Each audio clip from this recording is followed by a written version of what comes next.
Did you have any plan to go back? Right, we'll come here, work, and then go back. Everyone we spoke on those days when we sit down like that, we always talk that we are coming here to work and get some financial problems. Assalamualaikum guys, I do apologize for not uploading regularly, but generally speaking my channel was aimed for people that want to relocate and live in Pakistan, and that was my primary goal.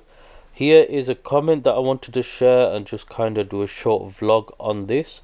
So we got Osama 4050 saying, you're comparing the positives of a country to the negatives of another country. I was born and raised in Pakistan and moved to Dubai for 4 years for work. After that moved to the UK and now married to a British Pakistani and happily living here. UK itself is not bad. It goes back to the time when a lot of people from the villages of Kashmir came here, and they came here only for the sake of moving to England. So right there I have to kind of stop reading the comment. It's all good up until this point here. Our grandparents, in my case my grandparents came in the 60s not to move to England but to work and then eventually return back to Pakistan. The UK after World War II, and obviously you had the Industrial Revolution in the 1800s onwards, they lost a lot of the workforce after the war, and the first thing they did was turn to the Commonwealth countries, Pakistan being one of them, and they sort of persuaded a lot of our elders to come to the UK and work. So we didn't come to the UK for the sake of moving to England. They came to work. And later in the vlog you'll see that I speak to some elders and what their thoughts were when they came in the 60s. Some came in the 1964, 1965 and onwards. Then he goes on to say, they were too busy doing taxis. No, they weren't. Again, the elders in the clip coming up did not work as taxis. It was the Industrial Revolution. Everyone was working in factories, the mills, the factories. So that was the main type of work that the work sponsors were made for. They forgot to pay attention to the children, and then the children turn out the way they are. I think he's trying to give an overall glance of the UK, and it's clear that he hasn't lived in the UK that long and doesn't really understand the history. He does go on to give a lot more more of his opinion and observation of the UK. Generally speaking, he says the UK is good, and all that's bad with the UK is the British Pakistanis, in a nutshell. And Pakistan's not all good. There's more reasons to leave Pakistan, but then the British Pakistanis themselves are not that good. That's what he's trying to say.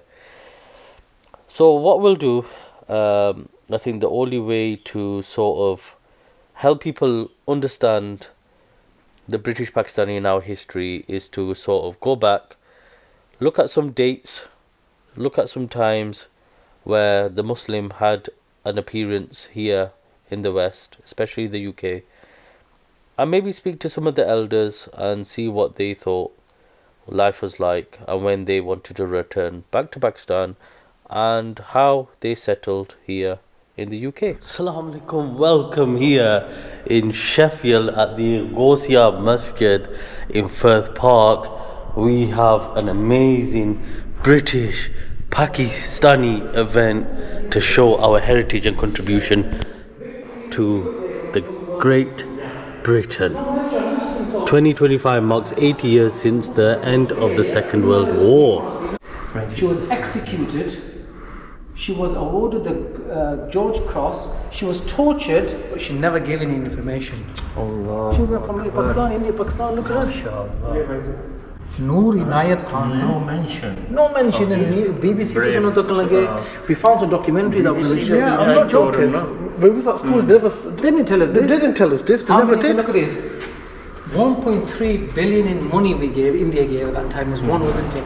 Yeah. 87,000 men died, about 250,000 were injured. 28 of our Asian soldiers were given the Victoria Cross. Come on, look, read. Read the history, read.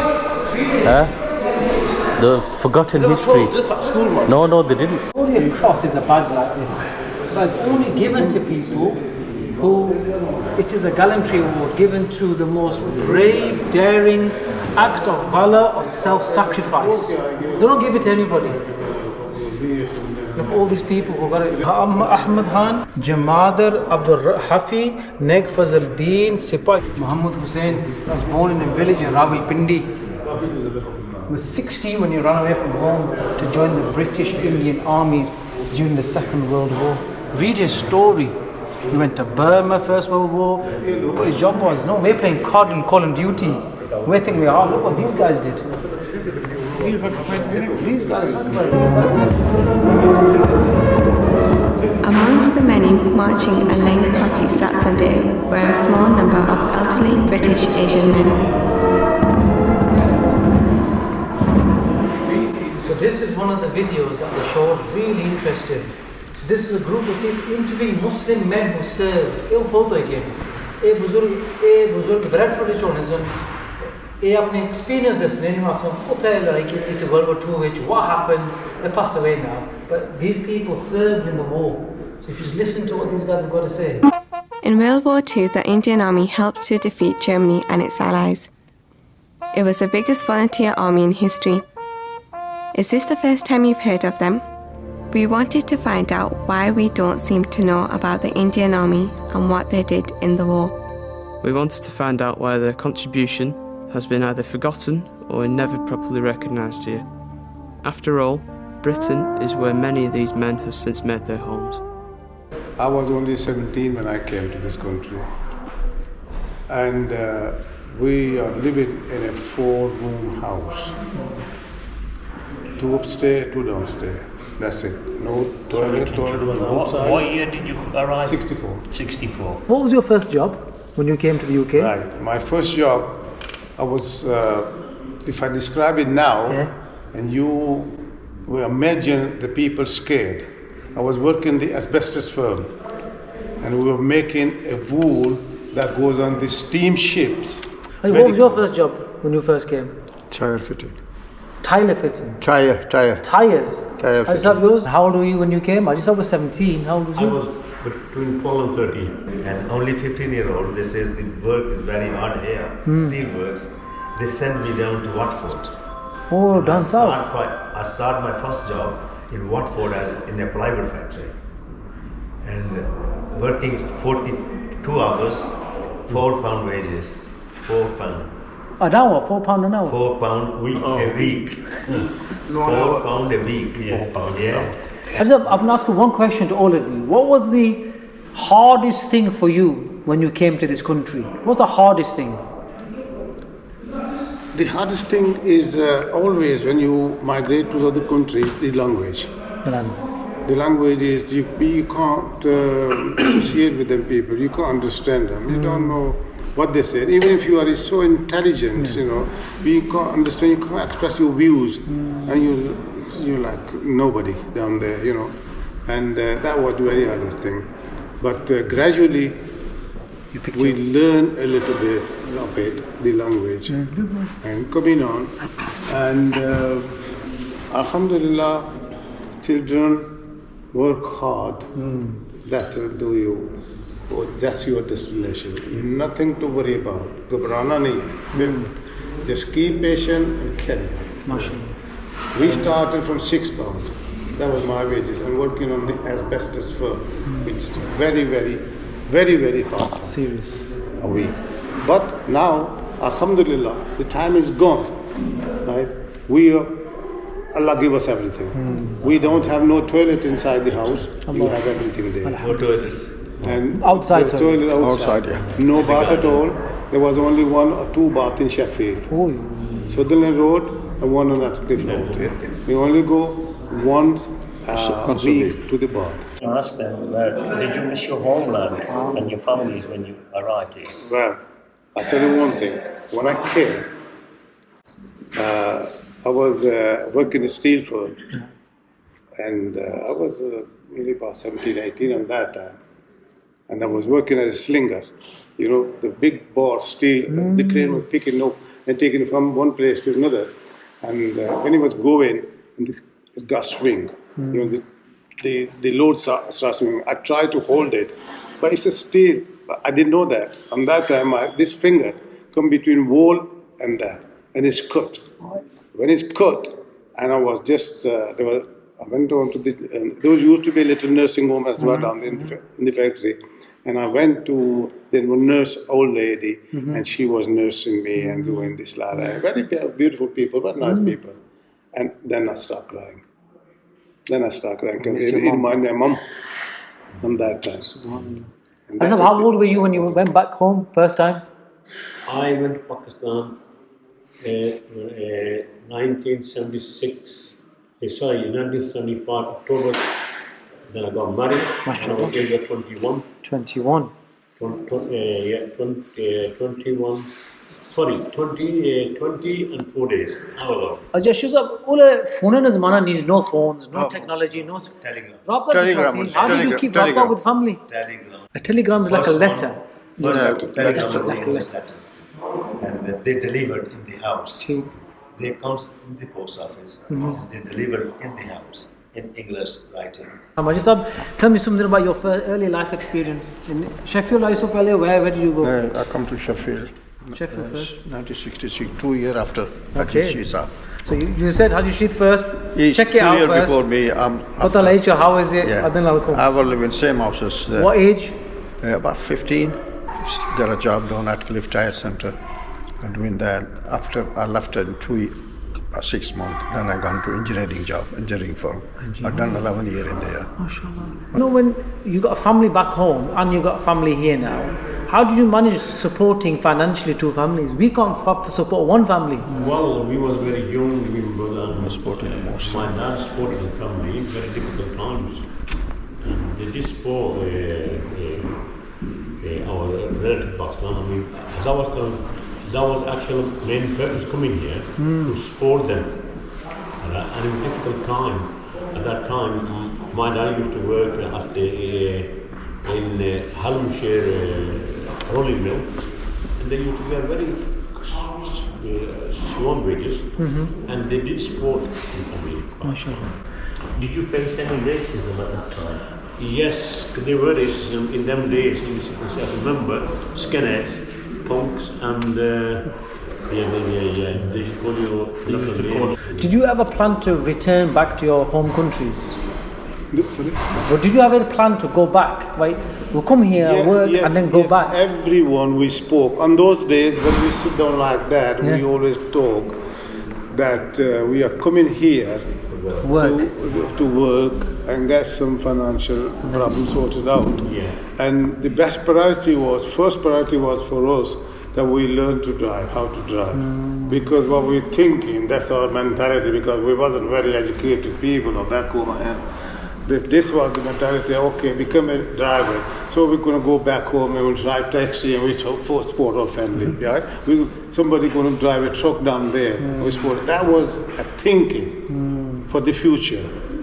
Gradually, the time passed, then people started getting settling down, and the choices were different and different.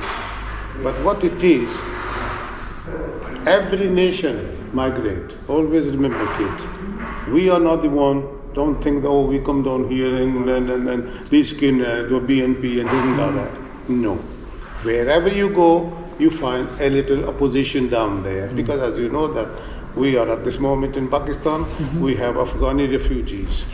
And if you go in Pakistan, you will see every aspect of our life, they all Afghani take over. Yes. See, now some of our elements coming down there, okay, they're refugees, they're supposed to go back now, they're not going back, but they say this is our England. They're building our country up, they're working, they're having a shop and everything. Same as us here, we work hard and we got everything here, and the people who are living here, they're just getting jealous of you. But the people on the government side, on the upper end, they always love us. That's why we are here. Just to finish thing, guys, we want all of you to give us one piece, even Aftab's been here, for one of our elders as well now. One advice that you would give us, the young people now, who are 14, 15, what advice would you give them? Really quickly, because the time is going to finish. Just one advice each, please. The advice really is concentrate on your education and always think in your mind, the other can do it, you can do it. And first thing I would say, got educated and trying to go top above the others. Because jobs are very hard nowadays. You got to be stand on the top of the other. Not the job. And don't worry, everybody starts from the bottom. You don't think you're going on the sky first. Yes. You have to start from the bottom. MashaAllah. So long as you obey the rules of Allah, rules of Allah, MashaAllah. Your honesty, and all these things will account. MashaAllah. Everywhere your honesty will be accounts. MashaAllah. Yeah, Aftab and then Malik Saab as well, MashaAllah, some words, and then we'll finish with these two, inshallah. But really, I'm just going to push the same point as what MashaAllah. Haji Saab said. It's very important, education, because believe me, in the future times are going to get so hard, there'll be no need for anybody that hasn't got an education. You definitely need education, and you need degrees in skills. Skills is very important, and you've got to look at the future like AI, skills in AI, software engineering, cyber security, things like that. It's very important. You always look ahead to the future and then think, well, this is what's going to be ahead of us, and that's the line I'm going to try to approach and better myself in. And always have in your heart, and remember, because we are Muslims, before you go to bed at night, always remember Allah. Always say Alhamdulillah, praise be to Allah. MashaAllah, it's a pleasure to see youngsters, our future generation, sitting in and learning. This is invaluable. These are the jewels in our historical ground, MashaAllah. In Motin Sare, Buzurgan. I grew up, most of these, my uncles. And their children I played with, we grew up, and they are friends of my late father, Haji Ali Shah Malik Saab. My mother came here in 1964, one of the speaks here, and my cousins, Malik Aziz Saab, they came here. My father came here in 1952. My grandfather's brothers, a couple of them came here in 1944 off the ships. And in those days, there was mention of Haji Lal Saab, Haji Jali Saab. They were here. Article was the joy for everybody, and I remember it and the points. But the sacrifices that the elders have made are invaluable. We're indebted to them, and we are reaping the rewards in our future generations for them. They made the sacrifices, the key sacrifices, at times when it was hard, their work, their hardship, everything. I'd just like to add, my Tayaji was 21, my father. Obviously, they all came from India, they were born in India, my father. And he was 21, he went across. My grandmother, my Dadi Sahib, I didn't want him to go, but he went. He died there in a car accident, in a 4G car. And she never recovered from that, she died at 108. But these are the sacrifices, but it's fantastic to see them, the youngsters were paying attention. Everything will go well for them, and like brother said as well, believe in Allah, aim high, and you'll get somewhere. I think this was an amazing event. Straight after, they shared some snacks, so we had some samosa, halwa and tea. It was amazing. We had a good mixture of the young, the middle-aged and our elders all mixed together and enjoying some an evening together essentially. And I guess this kind of shows that this concept of moving back to Pakistan as overseas Pakistanis or British Pakistanis was a concept that we haven't created today, or it wasn't a thing after COVID-19 where people thought, you know what, let's leave and let's go back to our roots. This was in fact something that our elders had in their mind back in the 1960s when they first came. And now we've just carried that on. So to treat the young lads for coming and attending, they get an ice cream.